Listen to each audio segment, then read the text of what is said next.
top of the morning. Wow. I mean, talk about a comeback. For Kenneth Branagh to go from Artemis Fowl to Belfast, what a turnaround.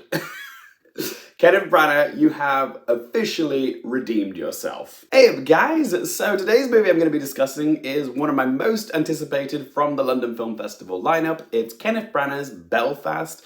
As you guys know, I talk a lot about the Oscars on my channel, so any film that creates a sizable amount of Oscar buzz is gonna be on my radar. Belfast won the People's Choice Award at TIFF, which means it is a credible candidate to win Best Picture at the Oscars, so that really made me want to see it. I was excited for this film. And now that I've seen the film for myself, I can tell you it is a very lovely film, and yes, it is going to be a player at next year's Oscars. In fact, it wouldn't surprise me if Belfast is the most nominated film at next year's Oscars, because this film is strong in every department. Direction, script, performances, cinematography, sound, music, costumes. When a film is as well-rounded as Belfast, it's easy to see why it's considered a frontrunner for Best Picture.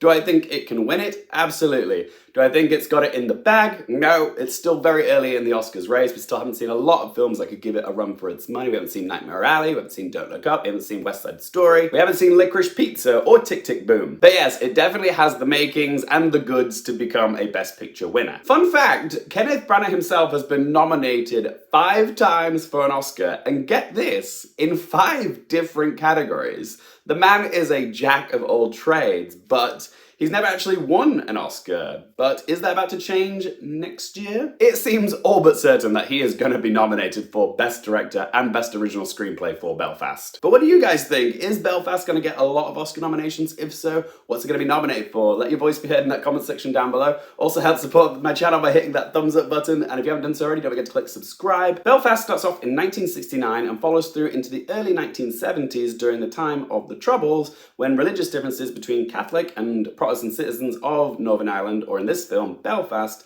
led to civil war. The opening of this film is fantastic. At first, I thought I'd walked into the wrong screening because I was expecting black and white, but at first we're just treated to a bunch of aerial shots of modern Belfast in glorious Technicolor. But with some clever direction from Branagh, he morphs us back into 1969 black and white Belfast onto this bustling street filled with happy families, thriving businesses, children playing carefree in the street. There's a real sense of community. Like, this is a neighborhood where everybody knows each other. It's a very warm, ooey-gooey way to start the film, that is, until a riot breaks out on the street, seemingly out of nowhere. It's a very arresting opening 10 minutes because Branagh pulls the rug out from underneath us, but it's made even more alarming by the fact that it's shot from the point of view of a child. Newcomer Jude Hill plays Buddy, our protagonist of Belfast, and the beating heart of this film. What a fantastic little actor, gives a cracking performance. He's got an older brother called Will, played by Lewis McCaskey, and his ma and pa, played by Caitríona Balfe and Jamie Dornan, are wrestling with the decision to either stay in the war zone that's right on their doorstep,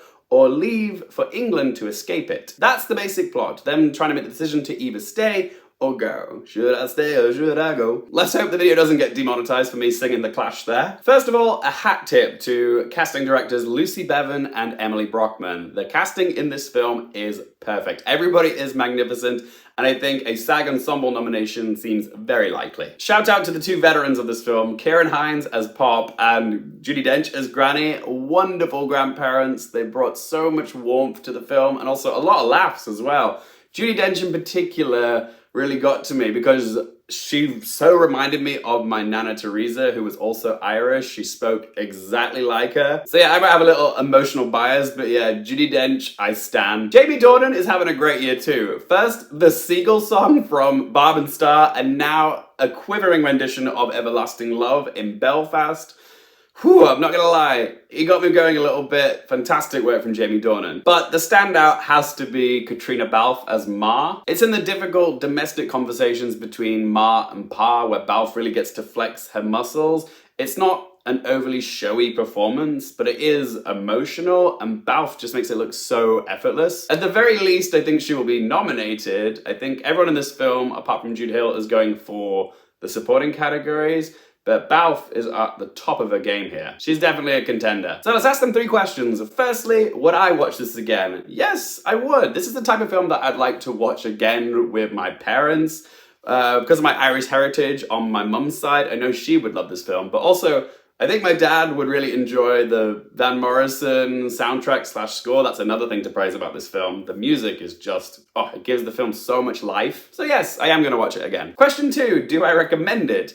I do. In terms of craft, Belfast is a triumph in every department. It's well made and it's a gorgeous looking film. If you like Oscar contenders or films which sweep you up and tell a heartfelt story, then I think you're gonna enjoy this. So yes, I do recommend it. And third question, what score to give it out of 10? Despite being set during a tumultuous period in Irish history, Belfast is a very charming watch. It's not all bleak, it's got its fair share of laughs and awe moments, and it's one of those films which celebrates the joy of escaping to the movies when times are tough. This is clearly Kenneth Branagh's most personal film to date. He poured a lot of himself into this film, and he deserves all the praise and awards that are coming his way. I really enjoyed this film, but I didn't swoon over it. Something was missing to make it like a top tier film for me. But it still gets a great score of 8 out of 10. But as always, guys, it's just one bloke's opinion. I would love to hear your thoughts on Belfast. Are you excited for it? Have you seen it? What did you make of it? Do you think it's going to win some Oscars? If so, which ones? Whatever you have to say, let me know in that comment section down below. If you guys have enjoyed this video, help support the channel by hitting that thumbs up button. If you want more movie, TV, and Oscars related content, don't forget to click subscribe, and if you want to follow me on any of my socials, all those links in that video description down below. And as always, thank you guys so much for watching. For more things related to movies, TV, and popcorn culture, I'm Luke Carefield, and I'll see you next time.